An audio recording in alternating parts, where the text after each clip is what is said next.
Welcome back. It's week 2 of Intimacy Month here on Learn from People Who Lived It. I'm Matthew. Hello to Dr. Elizabeth Fedrick. How are you? Hello, Matthew. I am good. I am just thrilled about our week 1 and then excited to get into this next portion of it. Yeah, me too. So we are going to do a quick little recap very quickly of just about, we're going to do a quick recap very quickly. You like that? And then what we're going to do is we were going to talk about like fears, how we lose it, common struggles, and trauma today. But after we recorded episode number 1, we both kind of decided that working on relational programming and understanding that your triggers, how things work with you, how they work with others, there'll probably be a lot more benefit to doing that here in week 2, right? Yes, absolutely. Okay. That awareness is key. And I think it will help everyone to stay on track. They understand what it is. And now let's get awareness around your personal experience of it.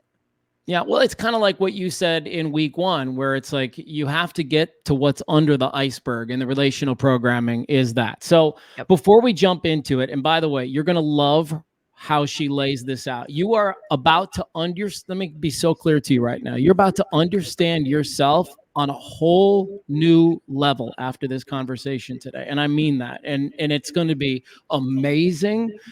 You're going to find a closeness with yourself that you didn't know you could have, because for some of you, today is the day where you're going to really start to understand yourself. That's the power of relational programming, as I understand it from the way that you break it down. So before we get into that, the 5 types of intimacy, as mentioned last week, you recall what they were? Yeah, I think I can pull that up for you. So we have emotional, which is our vulnerability, our empathy, trust, and respect. We have physical. This ranges anywhere from nurturing touch to sexual touch.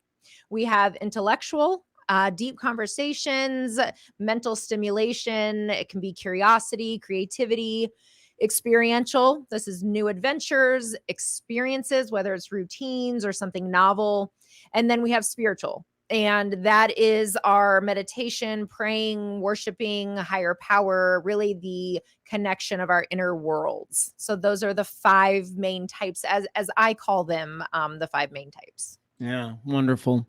Well, today, relational programming, getting clear on your triggers. Some of the things we're going to talk about are, understanding yourself, working on things with others, serving up tools, check-ins, erotic recovery, communication, being seen, being heard, being understood. So a lot to get into today. Where would you like to start? Let's start with what relational programming is, so that people can really, if you're driving in a car, then probably you're not taking notes, but maybe it's worth it just to even listen to this portion again when you have the opportunity later, so that you can, because this part of it, you can really do it as a timeline activity, which will give you greater insights into your programming. So what relational programming is our interactions with our caregivers starting very early on, that sends a message to us about, as we talked about in week 1, about our views of ourselves, our views of others, and relationships as a whole. And so this is whether our parents show up for us and they're warm, they're nurturing, they're attentive, they show that they care about our needs. Okay. So that is one end of the spectrum. And the other end goes to if it's chaotic, explosive, volatile, abusive, neglectful. And then we have somewhere in the middle where you might experience both of those, just to different extremes. But those repeated and consistent interactions are what set the stage for what we come to believe that a relationship should be, the norm for a relationship, and what we come to expect out of it. And so that's important to understand when we look at it from a timeline activity, which I encourage greatly everyone to do. Start from your timeline at birth. And of course, you're not going to remember your birth. That's not the point here, but we've all been told a story about our birth. There's a narrative around that time. Who was living in the home? What were their careers? What was the dynamic like? What were some of the significant events going on at that time? So for me, I had teenage parents. They were married as teens. They were in their very early 20s when they had me. My mom's mother passed within days of her having me. My dad struggled with substance abuse. There was domestic violence. There was chaos. There was unresolved traumas. I was born into chaos, and that is significant to understand then the theme of my relational programming. And so when we start there, we write all that down, and then we start to track the significant events throughout the lifespan. Yeah, I love that. I was so clear to do that when I went through my journey, is to take that step back and acknowledge things like you just said. Like my mom and dad were so young. They had just met each other. My dad had just come back from Vietnam. There were so many things that were a part of that equation as we came, into this thing. So, okay, Yeah. well, we've helped people understand a little bit about what relational programming is. Why does it matter? Great question. And to really understand your programming, we're going to track, when I talk about the themes, that is when there were multiple instances maybe of somebody leaving, or of you being rejected, or of you having to perform for attention. So those are some of the significant events that you want to track. So one of my themes is abandonment. Every time my father got upset, he would leave. And whether that was leaving me in a motel parking lot at a very young age as he went off who knows where, or leaving my mom late at night during a fight, right? These, regardless of the situation, that is the theme, is abandonment. And so when you track your own significant events, keeping in mind that significant is subjective. So I really like to encourage people to be aware that an event that you might brush off, you might dismiss, you might minimize, really could have a significant impact on you. And we don't want to minimize that. A lot of people will talk about, my childhood was great. Like, I was loved. There was no problems. Wonderful. I'm not here to take that away from you. Also, you were raised by imperfect humans. So really sit down, really get clear on these themes, even if they were more covert. And that matters because that is then what we're drawn to in adulthood. And that's what matters. We are drawn to what is familiar. And if our brains have been programmed to believe that relationships operate in a certain way, when we become teens and then adults and start forming these romantic relationships, that is going to be the attraction and the draw, because it's what we know. That is the kicker. Yeah. And people are going, okay, well, what's wrong with that? Well, here's the thing. If you had an operating system set up in trauma, or it's probably not an amazing operating system. And you're bringing that operating system to every single thing in your life that looks, tastes, touch, sounds, feels like it. And that's the problem. It's a faulty system. And what's important to note, at least in my journey, was give yourself some grace here. Like, that system served you for a while, and that system kept you alive to a degree, but those things aren't typically happening to us any longer.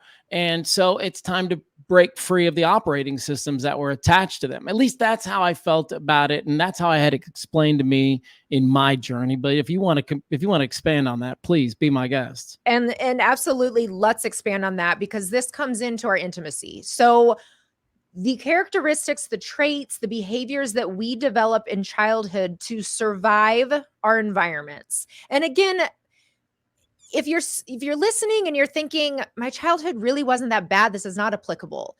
I hear you, but also because we all experience some level of trauma and some covert messages that we all receive that are not ideal.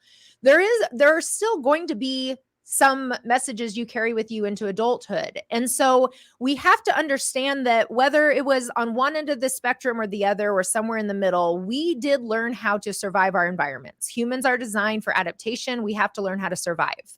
And so these traits that we developed for survival, whether it was to withdraw or to isolate when there was conflict, whether it was to fawn and people please, to be a perfectionist, to get attention, to get acceptance, that is what we learned kept us safe. And so we carry those behaviors with us into adulthood.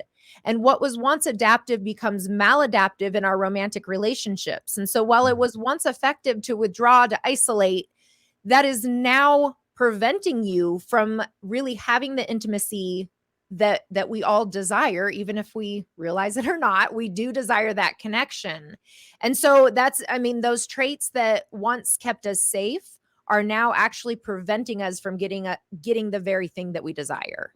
And step one goes back to week one, which was, it's probably time to work with somebody now. So Yeah. now that, you become aware that this has kind of been the thing holding you back or preventing you from getting to where you want to go.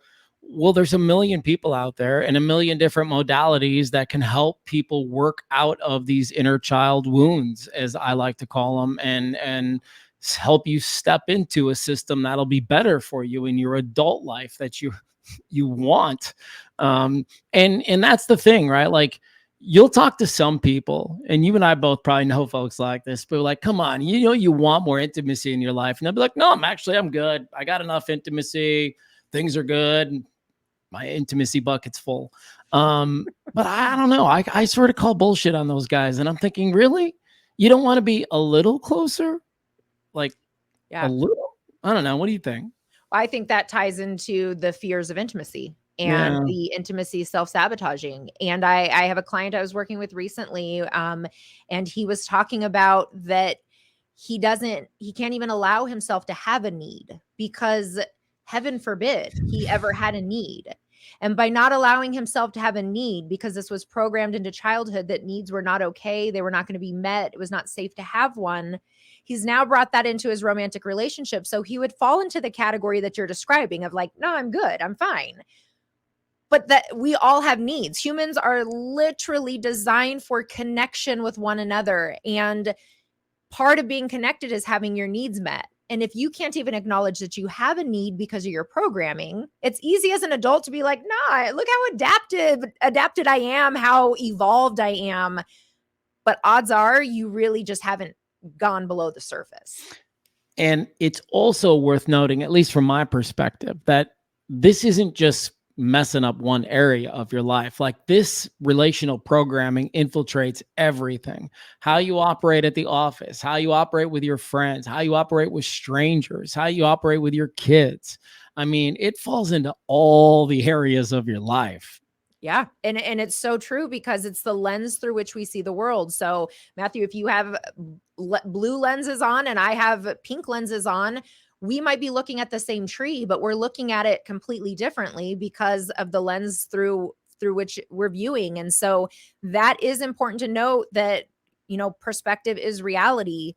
And if you're operating out of a warped perspective, then you're going to ultimately have these warped outcomes, or be stuck in the cycle and saying like, I'm doing the same thing over and over, or the same thing continues to happen over and over. Why do I keep attracting the same people? Why do my partner and I keep having the same arguments?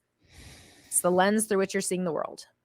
So let's dive into the first thing you mentioned, which is next thing, now that Houston, we have a problem, is that we have to understand ourselves. I'm certainly willing to mention some of the things that have been beneficial to me, but since you're our guest, I defer to you first. So how can folks understand themselves better? Well, when we understand the themes that we're operating out of, we start to become aware of when they get triggered. And so we can understand. So for me, when I'm talking about, I have this theme of abandonment throughout my upbringing, when there's a threat, a sense of a threat to that. So if I think that a partner is getting even irritated with me, or there's a chance that they might push me away, that is going to activate my threat response, which is, we're talking about our adaptive child behaviors that are now maladaptive. And so part of that was, we have to understand what our triggers are that come from these themes. And then we have to learn how to increase our emotional regulation. And so the 3 W's is something I'm sure I talked about it on when I was on before, but that's one of the tools that I find most effective. I give to all my clients. The first W being what's going on. We have to become aware of our physiological responses to a trigger. So for mine, I get a very unique stomach ache when I'm feeling triggered, and that it takes time to gather that awareness, right? You have to really check in on your body, do body scans, but I know that means I'm feeling triggered. The second W is, where is it coming from? So I'm going to stop and assess, am I in the midst of conflict? Did they just say something that didn't feel safe? Am I anticipating something? And then the third W is, what do I need? And this is, how do I regulate so that I can interact as a grown-ass adult and not out of my inner child, which is not always the most mature. And I tend to end up there even as a therapist. So the what do I need helps us to regulate so we can come from a mature place. Oh, you're great. You're great. I love it. That's so perfect. Yeah. I'll add to that and say, for me, meditation was probably one of the things that saved my life. And it was not easy. I should make that declaration, because it's so easy as a guy who's been practicing for 12 years to say, yeah, go sit in the room and close your eyes for 20 minutes. You'll be, and meditate. And is so hard. I mean, when I started meditating, it was like 2 minutes at a time. And then it was like, let me try to do it for 5 minutes. Right. And then it was 10. And then eventually I found a practice called TM, Transcendental Meditation, where you meditate for 20 minutes a day, twice a day. And so that's typically what my aim is now. But there's something really super cool that happens when you meditate. And when you get good at it, when you start to really get good at the practice, which can, for me, it took about 3 to 4 months before I started to have those really aha moments where the best way I can describe it is I felt like I had stepped out of myself and I was like watching myself meditate. And it was this fascinating look on my life. It was like, I was like watching the character in the movie, and I got to see from that perspective. And this is where I'm getting at with understanding yourself. I got to see from that perspective when I was awake, alert in an interview setting like right now. I still have that ability to step outside myself and watch myself in this moment. And I can see how I'm doing. I can kind of check in on myself, and I can, like you just said, right, with what's going on, where's that coming from? Like there's a lot of synergy in your list and what I'm saying right now. Yeah. It's that idea of like, why are you doing that, buddy? Like, why'd you get so worked up there? Or what did you love about that? What was it about that moment that you loved so much? And again, this isn't just about getting aware of all the crap and the bad stuff, but like really finding out what lights you up and what gets you excited too, so that you can, as my old radio consultant said, I just want to encourage you to do more of the stuff you're good at. And so I'd say that to other people in life, right? Like, do more of the stuff you love and try to find ways to do less of the stuff you hate. So meditation was a huge, huge piece of the puzzle for me. And I confidently can say that it would be beneficial for anybody who's alive, because as long as you are alive, you have your breath, which is all you need to meditate. Yeah. And what you're describing, the mindfulness piece of that, so important for intimacy, being present in the moment and being mindful of not only having self-awareness, but that other awareness that comes along with the mindfulness. But I absolutely agree that meditation, it opens your eyes in a different way. It regulates your nervous system in a different way. Yeah. It creates a lot of clarity that is needed for yourself and for relationships. Yeah, I tell people all the time, if you're ready for things to come to you rather than chase them down all the time, get into a practice, because it will start to happen. You will find yourself at a point where you eventually can put your hand on your heart and say, what do I need? Like your number 3, what do I need? What do I need? And literally the answer will show up. It'll just, poof, it'll show up in your head. And then as long as you honor that, you're going to be just fine. That's the thing about it. You have to honor it. Now, I want to pivot for just a second in this conversation, because one of the tough parts about coming into clarity and self-awareness and understanding yourself is that little thing where you can feel bad about the things that you used to do or the way that you used to behave. And that can produce all kinds of guilt and shame and just, general cruddy feelings. So what would you say to somebody who's getting aware and then at that stage where they're almost kind of hating the way that they used to do things, and they're really down on themselves about the way that they used to? Because I have been there, and I can tell you my story, but again, you're our guest. So yeah, twofold. So first of all, and neither of these are going to be easy. Let me just say that up front. But the first one being it's learning to give yourself grace and compassion and understanding where those other parts were coming from. Most people are generally not assholes or shitty people just for the sake of that. Right. It's whether because they're trying to protect themselves, they're trying to serve a different type of purpose. And so when you reflect back on some of these behaviors you're less proud of, and we all have that, we have to really try to understand where it was coming from and what purpose it was serving. And it's not to justify, it's not to excuse, it's in order to have grace and compassion for those parts of us. And so that's one piece of it. And then at the same time, and again, so hard, it's holding space for the and. So I am an evolving, healing, growing creature, which I am. And I have a lot of trauma. I deal with anxiety and depression, and I do things that I regret and I'm not proud of. And both can be true, and both are true.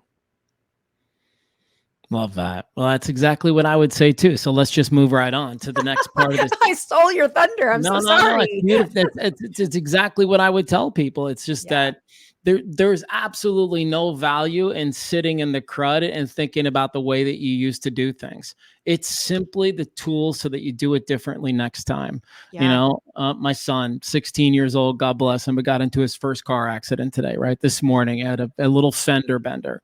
And, you know, I parent my children probably a little differently than I was. And, you know, so there wasn't any big screaming or yelling or shaming or, you know, what a crappy person you are. But the one question that I did really challenge him on was, what did you learn from this morning? What did you learn from the experience? You know, and we dialed on, I probably need to slow down, and I probably need to do a better job of paying attention to what's around me. And I would tell you that advice works for car accidents and real life. You know, I was going to say that's a solid advice for what we're talking about right now. Yeah, for sure. Yeah, exactly. And so don't sit in it because it's doing you no good. It's just dragging you down. And that's why I said ditto. Like what you said is perfect. So when it comes to working on these things, sometimes, especially men, can want to work on these things by themselves. And I'd like to say to you, dude, how's that going? How's that working for you? Women are a little bit better with relationships, just, I don't know, naturally. At least that's been the conversation so far. I don't know if that stereotype still plays into what your world tells you, but my experience tells me that you can't heal without relationship. So what do you say, Doc? Yes, that's completely it. So there's this misconception that we have to learn to love ourselves before we can be loved. And that's really not how this works, because we are a communal species. We are designed for community. And so when we think about that, we were often damaged and traumatized in relationship. We also need relationships to help us to heal and to repair. And so when I talk about when we identify what our relational programming is and we start to understand our triggers and the themes and the traumas of where it's coming from, we then have to get clear on what needs to change in order to change the programming. So in order to reprogram, what needs to be different. And so we start with that internal work, and we do therapy, and we start meditating, and we do these healthy practices physically, mentally, emotionally. But then the other half of it, so that's the internal piece. And then the other half is that we need the external piece. And we need to start surrounding ourselves with safe individuals who are able to give us an evidence log, is what I call it, to support that people can be safe and they can show up for us differently. So when I say to find safe people, though, let's dig a little bit deeper into that, because sometimes the people we have in our lives are not safe, and we do need to start to replace them. And that's something that about 1.5 years ago, 2 years ago, I really recognized, and I started to do that process for myself. But then there are other times when we actually do have a lot of safe people in our life, because again, humans are imperfect. We're all going to mess up. But if our lens through which we're seeing the world has us really honing in on when somebody messes up or when they might mess up, that is what we hyper focus on, because we're afraid of it happening. So we stay hyper vigilant to that. So our partners really could be very consistently meeting our needs in a lot of ways, and we might not even recognize it, because that's not what we're paying attention to. So when I say find safe people, sometimes it's literally all new people, but sometimes it's just stopping to really start to be more aware of the ways that people are already showing up for you. Yeah. And I want to encourage, I want to double down on what she just said. And that's to say, like, follow your guts and look at your intuition. And there's people in your life that when you're around them, you feel like you could tell them anything. And those are the kind of people that I want to encourage you to start to be around a little bit more, so that you can just continue to get better at speaking your truth, because you will not do it around people that you feel like you need to lie around or be a certain person around, And so I had this just come through me, so I feel like I need to say it, but I'm in the midst of, and almost at the tail end of reading this book called Sacred Contracts. And it's a fascinating concept, and I'll probably do an awful job of explaining it, but I'm going to try anyways. The gist of it is, and let me go deep on everybody. The gist of it is that before we even come here, before we even get here, we make contracts with people. We make contracts with the universe to do this, to be this, to have this, to whatever. But we all are sent here with people. We're all sent here with people that we've made sacred contracts with, and they're going to be a part of our life one way or the other, right? And the reason I'm bringing this up is, trust me, that there are people whose sacred contract it is to help you get through whatever you're struggling with. There are people that you have made contracts with before you even arrived that are here to help you through situations. And that's why I get so adamant about, you need relationship to heal. There's somebody. It's not always going to be your wife. It's not even going to be your best friend. Sometimes it's going to be a pastor. Sometimes it's going to be some spiritual healer in the middle of the Sedona desert. Like, it could look very different, but get open to that. Pay attention to your guts. Follow your intuition. Look for those safe people, and then start to use them to help you work on all of this. If you feel good about that, can I get an amen? Amen. I feel really good about that. And I completely agree. When we open ourselves up to more opportunities to be exposed to people, and I talk about that a lot when I do, relationship work, or even with individuals who are dating. It's not just about more dates. It's about opening yourself up to more social interactions, because a lot of the support and the healing, as you're saying, it could come from the person in the produce section. Like, you don't know, but when we're closed off, we don't create opportunity for that. Can I get an amen now? Amen. Of course. This is the truth. This is like what people are seeking. Like, when people feel lost and they don't know where, this is the truth, what's being said right now. Yeah. And okay, let's move on to tools. Spend the last 15, 20 minutes talking about tools. You mentioned that you wanted to talk about check-ins, erotic recovery, communication skills, being seen, heard, and understood. Yes. Where do you want to start? Well, let's start with check-ins. We'll just go right through the list. Why not? Yeah. So starting with check-ins. So whenever I start working with a new couple, new client on really reviving intimacy, so strengthening, rebuilding intimacy, I always start with emotional intimacy. Now, this is not a gender preference. So just like take that out, because if anything, I fall more into my masculine energy than anything else. So this is not about, oh, let's get fluffy and feely and that's what's going to make everything better. That's not the point. Okay. The emotional intimacy is what develops the safety. Without safety, intimacy does not exist on any level. Right. And so when we tap into creating opportunities to be vulnerable and to trust each other and to dig deeper, then we're creating safety across the board. We're creating consistency and trust. So now I don't have to guess if you're going to do the thing you said you're going to do. I don't have to guess if you're going to be safe while we are having sex. I don't have to be guessing how you're going to show up for me. I just know that you are, because we are consistent in building that. So the emotional intimacy check-ins is a really effective way to build this. And so what this will look like, for a lot of people, I suggest doing a daily check-in, which is, again, going back to the busy and the time thing. I hear you. Also, find time. Like, it's just find time. If you care enough about this, you'll find time. So to do it daily could be as simple as just talking about what your peak and your valley was. So your high and low of the day. And so you're going to ask each other, what was the best part of your day? What was the worst? And then I really encourage, and I teach this skill early on, RVE, reflect, validate, and explore. When your partner shares something with you, you want to reflect back in your own words what you heard them say. You want to validate their emotional experience. And then you want to really ask with a follow-up question. You want to explore it a little bit deeper. And so that when people are hearing that, that might feel overwhelming. It might feel awkward. Yeah, it will be at first, but the more you do it, the more it becomes just really, like natural. It becomes second nature to you. And so practicing that. And then the weekly check-in, that's going to be a bit longer. I really encourage people to put it on their calendar like an appointment, same day, same time if possible. And what happens in these weekly check-ins is you'll each bring maybe like 3 or 4 questions with you. That could be, how did you feel like your love language was met this week? What's a better way I can show up for you next week? How can I be more supportive when you're feeling triggered?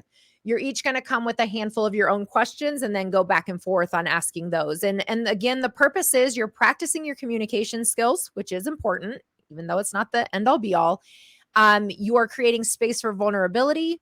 And then it also guarantees you that if there's something that has been bothering you, there's a set day and time that week that you're going to talk through it, which prevents those resentments from building up. And the resentments are the ultimate barrier to intimacy. I love it. I love everything you just said, but I will tell you that that's going to be really hard for people who haven't held up their end of the bargain, because they know they're going to walk into that conversation and the other person is probably going to call them on their stuff if they're doing any kind of loving accountability, right?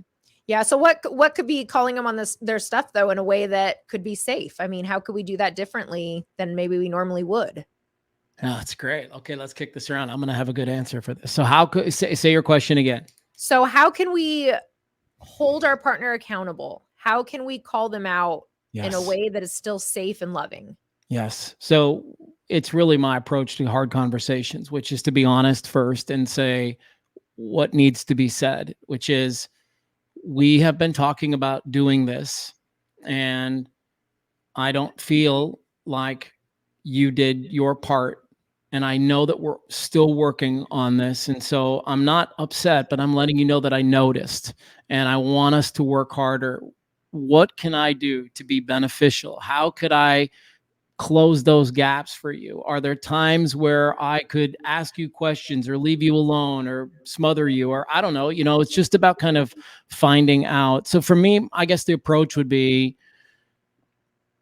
to be, number one, to be in a calm voice, down here and just speak from my heart. And then when I say, be honest, I also think like, it's okay to say I felt a little sad about that, Yeah. and not like, you asshole, why aren't you doing this? Why aren't you holding up your end of the bargain? But more like, man, it disappointed me this week. Like I thought we were on this journey together and I felt a little let down this week. I don't know. Yeah. What does the doc say? The doc would say what you just said. That was beautiful. Yeah. That's beautiful. So talking about our feelings around it, using I statements. I love that you said that. I felt disappointed this week. And I love that you talked about, we explored this, we came to an agreement together, and I feel disappointed that it didn't happen this week. And then what I really loved that you did was then you asked, how can I help you with that? How can I show up for you so that we can make this happen? That is one of the most profound things that we can do when we're calling someone out, so to speak, when we're holding somebody accountable in a loving way, is what support do you need from me in order to make this happen? Because now you're back in it as a team, and it's not about an attack. We are an alliance in this. It's a powerful thing. So well done. Sure. Thank you very much. I got a good teacher on the other end here. So erotic recovery, you mentioned that next. And then there's communication skills, being seen, heard, and understood. So erotic recovery to you means what?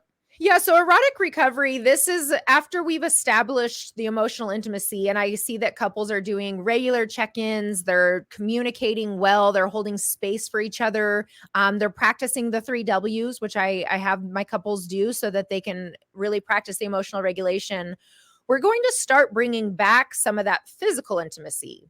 And I think that the most effective way to do that is never just jumping fully back into, and especially because I work with a lot of people who haven't had sex in weeks, months, years. And so we have to figure out, how do we lay that foundation in a safe way? How can we start building back up that chemistry, that playful tension?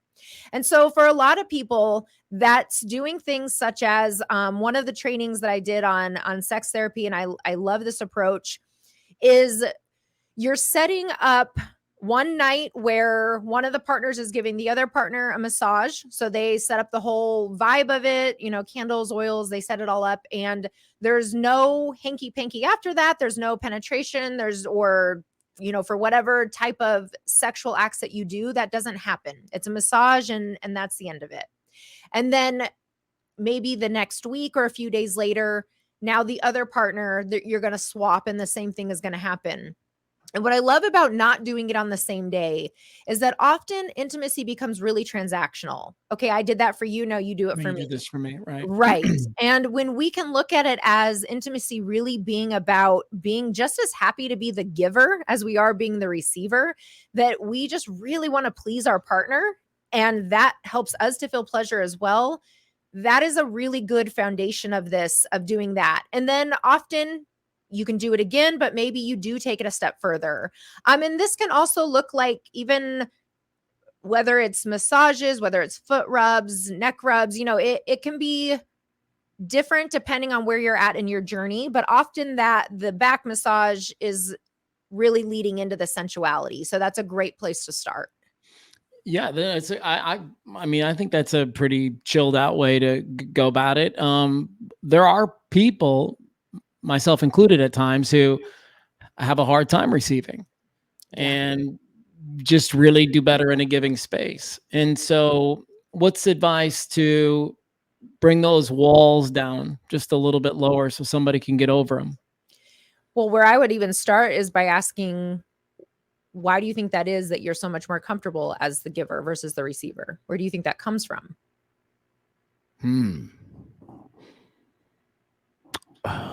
Boy, it's a people-pleasing sort of thing for me, probably.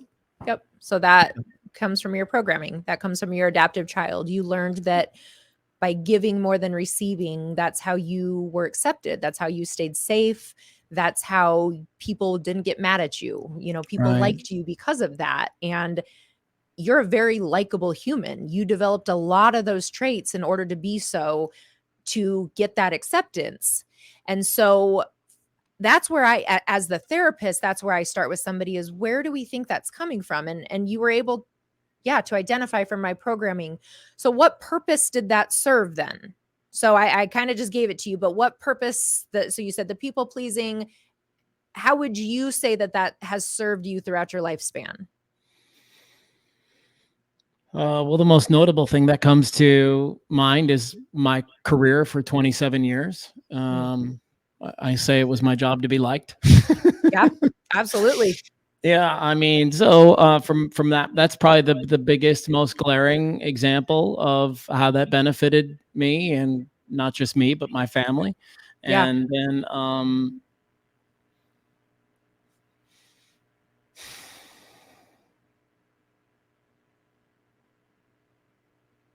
yeah, that's really what's coming through right now. And I'll let you know. I would agree. And then I would say, and how has it not benefited you? How has it harmed you? What have you lost out on because of it? Yeah, right. Multiple times where I wanted something out of the equation and stayed quiet. Yeah. And so then the challenge would be, this behavior has served a purpose for you for X amount of time, but you also know and can identify logically the ways that it's harmed you. So now it is up to you to choose the opposite of what you thought was serving you, but you can see that it doesn't. And so while you are more comfortable in the giver role, that doesn't mean you can't practice becoming more comfortable in the receiving role. And so that starts with, it's really a snowball effect, that I'm not going to throw you in the deep end of that, because it's going to take you so far out of your window of tolerance. It's going to be so uncomfortable. You're not going to be able to receive anything. Right. But what if we started small? What if we started with a few minutes, or we started with something that felt tolerable, and then we were intentional on growing that and allowing the snowball to form? Humans are designed for adaptation. You can get used to being the receiver. Yeah. And I like it. I mean,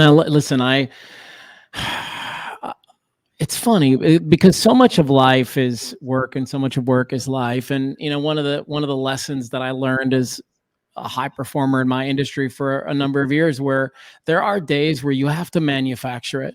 Like there are days where I'm sorry, it's just not naturally going to be there.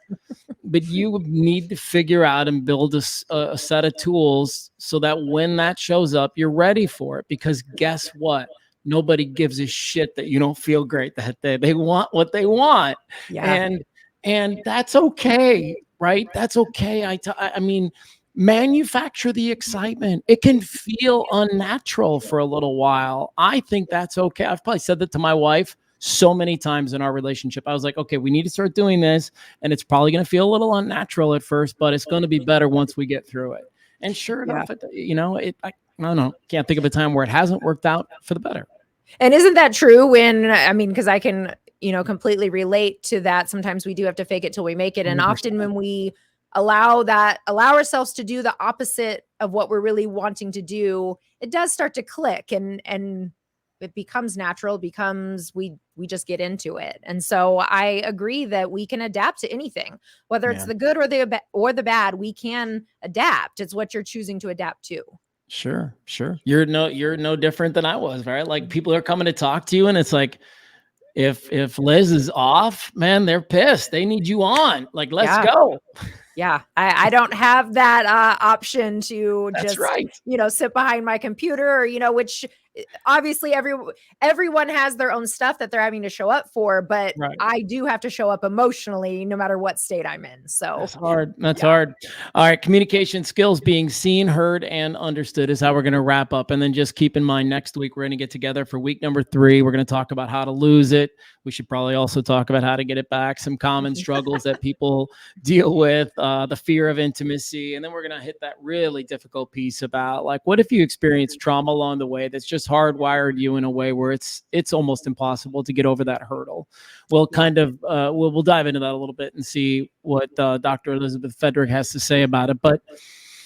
And then, of course, week 4, it's all your questions. So let's end on this note. Communication skills, being seen, heard, and understood. What are you thinking about here?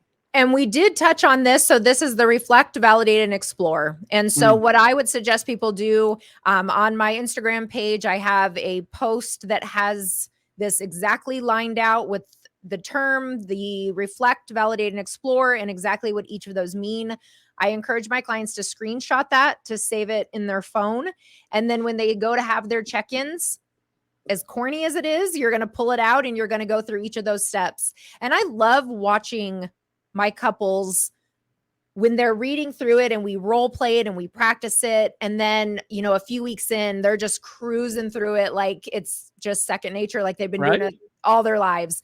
And that is what happens, if you commit to doing it. And I also tell people, laugh about it and be silly, make fun of each other, make fun of yourself. Like it doesn't have to be perfect. Just practice it. Yeah. That's if there's any message from today, it's that. It's like it probably won't be perfect the first time. No. But please, whether it's meditation or check-ins or whatever, like just get after it and start practicing it. And eventually that muscle will get where you want it to be. Yeah. Set alarms and reminders, put it on your calendar. We are controlled by our calendars, by our schedules. I set alarms for anything that is like that. If it's my partner I want to check in with and I know I'm going to get deep into work in the evening, I'm going to set an alarm so it interrupts me out of that and I can make sure to take time for intimacy, because it's not just going to naturally happen. We have to be intentional with it. Yeah, good stuff. All right. Well, listen, we're going to see everybody back for week 3 next week. We'll talk again about how we lose it, common struggles, fears of intimacy. What if you're hardwired because of some trauma and you struggle with those intimate relationships? We will dive into all of that. And again, a reminder that week 4, it's your questions. Please reach out to you can me or you. I don't care. You just hit us on the gram, and we would love to know exactly what people are thinking about and what kinds of questions. And they can be personal with regard to your own situations. And don't worry, we won't bring up your names unless you want us to. But this is really, to me, week 4 is the week that I'm the most excited about, because you and I both know this. Through storytelling, that's how people learn the best. And so folks are going to hear themselves in other people. Yeah, exactly. And yeah, for sure, send us DMs. And I'll put some content out on my story as it gets closer as well, so that you can see that and ask any questions you want, and we're happy to answer them. That's going to be a fun episode. Yeah, looking forward to it. All right, we'll see everybody back here next week for week 3 of Intimacy Month here on Learn from People Who Lived It. Doc, have a great rest of your day. Thanks, Matthew. You too.